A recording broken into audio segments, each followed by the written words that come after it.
কি বনাম কি নবনাম সেয়া ভাবি থাকোঁতে মনলৈ এটা আইডিয়া আহিল। ভাবিলোঁ আপোনালোকৰ লগতো শ্বেয়াৰ কৰোঁ। বলকচোন কি হয়, মই কি ৰেডি কৰিছোঁ, কি যা যোগাৰ দিলোঁ এইখিনিতে দেখুৱাওঁ।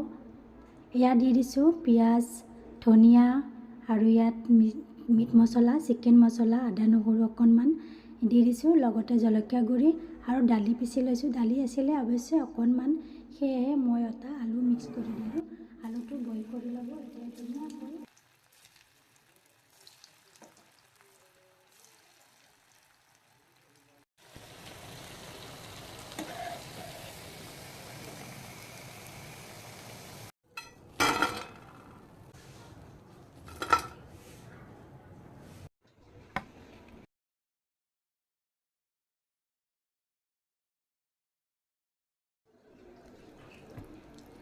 পকৰীকেইটা দেখিবলৈ যিমান ধুনীয়া, খাবলৈ সিমান